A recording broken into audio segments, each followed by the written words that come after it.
നമ്മുടെ എറണാകുളം പട്ടണത്തിൽ മലയാള മനോരമയുടെ ഒരു പരിപാടി നടക്കുകയുണ്ടായി. ഏതാനും ആഴ്ചകൾക്ക് മുൻപാണ്. ആ പരിപാടിയിൽ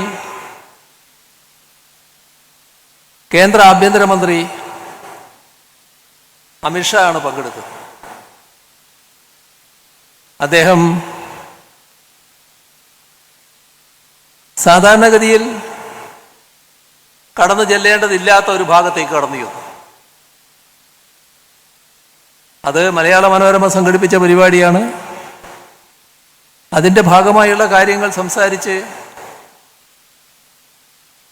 അവസാനിപ്പിക്കലാണ് ഔചിത്യം. പക്ഷേ അദ്ദേഹം പറഞ്ഞൊരു കാര്യം, കേരളത്തിൽ ഇപ്പോൾ തദ്ദേശഭരണ സ്ഥാപനങ്ങളിലേക്കുള്ള തെരഞ്ഞെടുപ്പ് നടക്കാൻ പോവുകയാണ്. ആ തെരഞ്ഞെടുപ്പിൽ 25% വോട്ട് ഞങ്ങൾ നേടും, BJP നേടും. തൊട്ടു പിന്നാലെ വരുന്ന നിയമസഭാ തെരഞ്ഞെടുപ്പിൽ ഭൂരിപക്ഷം ഞങ്ങൾ നേടും. അമിത്ഷാ BJPയുടെ സമുന്നതരായ ചുരുക്കം നേതാക്കൾ ഒരാളാണ്.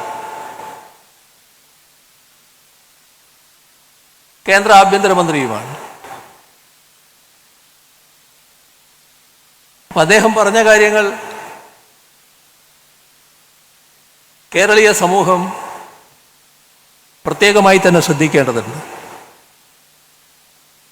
CPIM-ഓ ഇടതുപക്ഷ ജനാധിപത്യ മുന്നണിയോ മാത്രം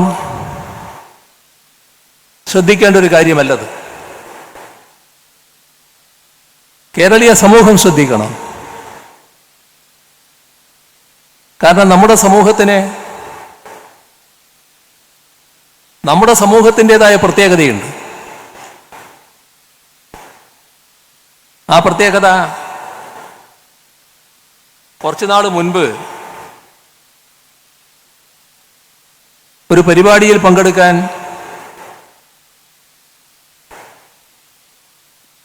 അമിത്ഷാക്ക് താല്പര്യമുള്ള ഒരു സംഘടനയുടെ അഖിലേന്ത്യാ നേതാക്കളിൽ 3-ാം സ്ഥാനത്തോ 4-ാം സ്ഥാനത്തോ മറ്റോ ഇരിക്കുന്ന ഒരാൾ വരികയുണ്ടായി. ആ പരിപാടി കഴിഞ്ഞപ്പോൾ കേരളം കാണണം എന്ന് അദ്ദേഹത്തിന് തോന്നി. അങ്ങനെ ഒരു വണ്ടി പിടിച്ച് അദ്ദേഹവും ഭാര്യയും കൂടി കേരളത്തെ അറിയാൻ വേണ്ടി പുറപ്പെട്ടു. ഇപ്പോൾ പട്ടണങ്ങൾ സന്ദർശിക്കുന്നതിന് പുറമെ ഗ്രാമങ്ങളിൽ പോകാനാണ് അദ്ദേഹം താല്പര്യമെടുത്തത്. അപ്പോഴാണല്ലോ യഥാർത്ഥ ചിത്രം കിട്ടുക. ഗ്രാമങ്ങളിൽ ചെന്നപ്പോൾ അദ്ദേഹം ഡ്രൈവറോട് ചോദിക്കുകയാണ്, ഇവിടെ എന്താണ് എല്ലാവരും ഡ്രസ്സിട്ട് കാണുന്നത്? എല്ലാവരും എപ്പോഴും ഉടുപ്പിട്ടാണോ നടക്കുക? അപ്പം അദ്ദേഹത്തിൻ്റെ നാട്ടിൽ ഗ്രാമങ്ങളിൽ ഉടുപ്പിടുന്നവർ വളരെ ചുരുക്കമാണെന്ന് അർത്ഥം. ഭയങ്കര ആശ്ചര്യം അദ്ദേഹത്തിന്. ഇവിടെ എന്താണ് മാലിന്യമൊന്നും ഇങ്ങനെ കാണാത്തത്? അപ്പോൾ ഈ ഡ്രൈവർ പറയുന്നുണ്ട്, അത് ഹരിതകർമ്മസേനയുണ്ട്, അവരിങ്ങനെ ചെയ്യാണ്, അങ്ങനെ കാര്യങ്ങൾ നടത്തുകയാണ്. ഇങ്ങനെ ഓരോ കാര്യവും അദ്ദേഹത്തിൽ വലിയ അത്ഭുതമുണ്ടാക്കുകയാണ്. ഓ, ഇതാണോ കേരളം? ഞാൻ ഇങ്ങനെയല്ല കേട്ടിരുന്നത്.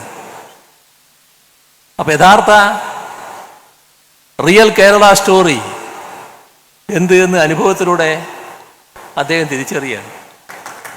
എന്നിട്ട് ആ ഡ്രൈവറോട് അദ്ദേഹം പറയാണ് പോലും, ഞാൻ വീണ്ടും വരും, നിങ്ങൾ തന്നെ വരണം ഡ്രൈവറായിട്ട് കേട്ടോ. ഇപ്പം ഈ ഭാഗത്തേ പോയുള്ളൂ. ഈ ഭാഗത്ത് വെച്ചാൽ എറണാകുളത്ത് തിരുവനന്തപുരം വരികയാണ്.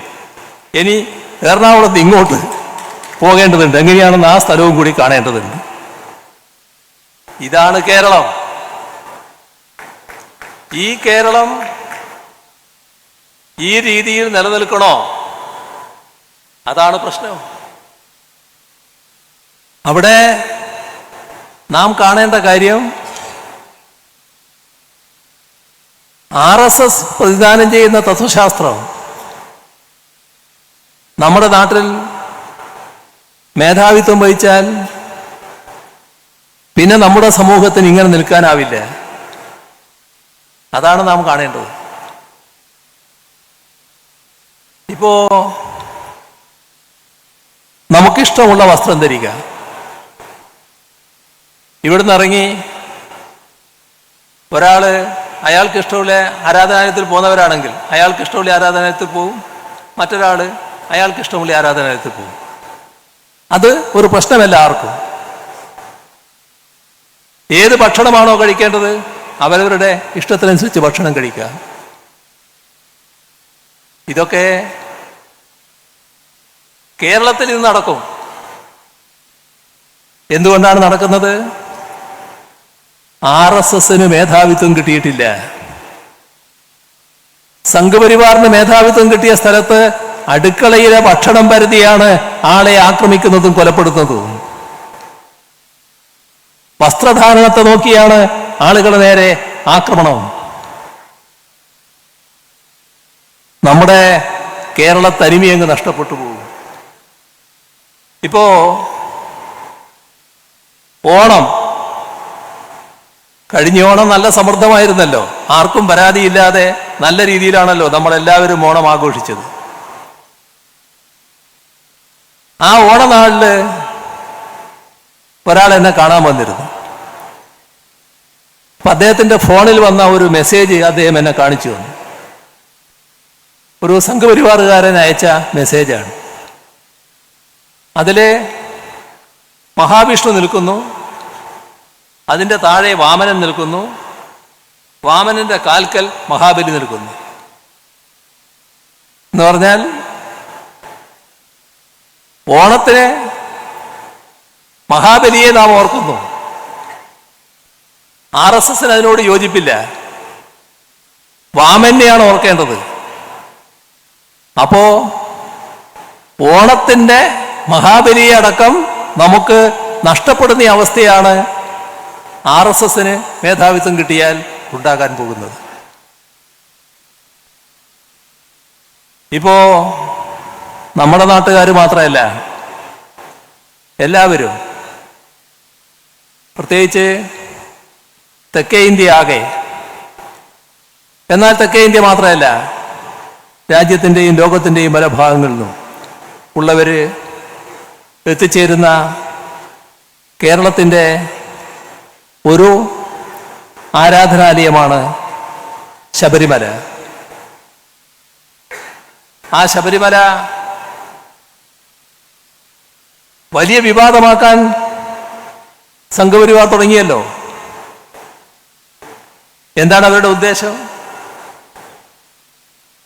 അതുമായി ബന്ധപ്പെട്ട ഐതിഹ്യത്തിൽ അയ്യപ്പനോടൊപ്പം വാവരുമുണ്ട്, വാവർക്കും പ്രധാന സ്ഥാനമുണ്ട്. ഇത് സംഘപരിവാറിന് യോജിക്കാനാവുന്നില്ല. ഒരു മുസ്ലിമിന് അങ്ങനെ സ്ഥാനം കൊടുക്കാൻ പാടുണ്ടോ എന്നതാണ് സംഘപരിവാരെ ചൊടിപ്പിക്കുന്നത്. അതിൻ്റെ ഭാഗമായി വാവരല്ല എന്നും മറ്റൊരു പേരുകാരനാണെന്നും വാവരെ ഏതെല്ലാം തരത്തിൽ സമൂഹത്തിന് കൊള്ളാത്തവനായിട്ട് ചിത്രീകരിക്കാമോ ആ തരത്തിലൊക്കെ ചിത്രീകരിക്കാനുള്ള ശ്രമമാണ് നടന്നത്.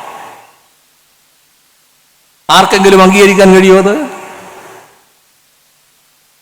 ശബരിമലയെ അംഗീകരിക്കുന്ന, അയ്യപ്പനെ ആരാധിക്കുന്ന ആളുകൾക്ക് തന്നെ അംഗീകരിക്കാനാകുന്നുണ്ടോ? എല്ലാവരും അതിനെതിരെ രംഗത്ത് വന്നു. പക്ഷെ നമ്മൾ കാണേണ്ടത്, ഇവർക്ക് സംഘപരിവാറിന് മേധാവിത്വം കിട്ടിയാൽ നഷ്ടപ്പെടുക ഇതടക്കമാണ്. ശബരിമലയുടെ സ്വഭാവമടക്കമാണ്. ഏതിലും തങ്ങളുടെ സങ്കുചിത ചിന്തകൾ അടിച്ചേൽപ്പിക്കാനാണ് സംഘപരിവാർ ശ്രമിക്കുക. ഒരു കാലത്ത് വലിയ തോതിൽ ജാതിഭേദവും മതദ്വേഷവുമെല്ലാം ഉണ്ടായൊരു നാടാണിത്. ആ നാടിനെ നോക്കിയാണ് ഇതൊരു ഭ്രാന്താലയമാണ് എന്ന് സ്വാമി വിവേകാനന്ദൻ ആക്ഷേപിച്ചത്. ആ ഭ്രാന്താലയത്തെ ഉന്നതമായ മാനവികത പുലർത്തുന്ന ഒരു മനുഷ്യാലയമാക്കി മാറ്റാൻ കേരളത്തിന് സാധിച്ചിട്ടുണ്ട്. അതിലെ നവോത്ഥാനം വഹിച്ച പങ്ക് ചെറുതല്ല. ജാതിഭേദവും മതദ്വേഷവും ഏതുമില്ലാതെ സർവരും സോദരത്വേന വാഴുന്ന മാതൃകാ സ്ഥാനമാക്കി കേരളത്തെ മാറ്റാനാണ് ശ്രീനാരായണ ഗുരു അടക്കമുള്ള നവോത്ഥാന നായകർ ശ്രമിച്ചത്. ഇതെല്ലാം തകരും. ഇതിനെല്ലാം തകർക്കാനാണ് ഈ വിഭാഗം ശ്രമിക്കുക. അപ്പോ ആ ധാരണ പൊതുവെ നമ്മുടെ സമൂഹത്തിന് ഉണ്ടാകേണ്ടതാണ്. ന്യൂനപക്ഷ മതവിഭാഗങ്ങൾ നമ്മുടെ രാജ്യത്ത് ഭരണഘടനയനുസരിച്ച് തന്നെ പ്രത്യേക പരിരക്ഷ നൽകേണ്ടവരാണ്. എന്നാൽ സംഘപരിവാർ ആ പരിരക്ഷയല്ല, എപ്പോഴും ആക്രമണത്തിനാണ് ഒരുമ്പെടുന്നത്. ഇതും നാം കാണണം. നമ്മുടെ നാട് ശാന്തമാണ്. ജാതിഭേദവും മതദ്വേഷവും ഇല്ലാതെ എല്ലാവരും സോദരത്വേന വാഴുന്നൊരു നാടാണിത്. ഈ നാടിനെ ജാതിഭേദവും മതദ്വേഷവുമുള്ളൊരു നാടാക്കി മാറ്റാനാണ് സംഘപരിവാർ സ്വാധീനം കൊണ്ട് ഇടവരിക എന്നത് നാം ആശങ്കയോടെ കാണേണ്ടതായിട്ടുണ്ട്. അപ്പോ CPIM-ഓ LDF-ഓ മാത്രമല്ല, കേരളീയ സമൂഹമാകെ ഇത് ഗൗരവമായി കാണണം. അമിത്ഷാ പറയുന്നത് പോലെ BJP-ക്ക് നൽകുന്ന വോട്ട്, ആ ഓരോ വോട്ടും ഈ കേരളത്തിന്റെ തനിമയെ തകർക്കാനാണ് ഇടവരുത്തുക എന്നത് തിരിച്ചറിയാനാവണം. അത് തിരിച്ചറിഞ്ഞുകൊണ്ട് നിലപാട് സ്വീകരിക്കാൻ നമുക്ക് കഴിയേണ്ടതായിട്ടുണ്ട്.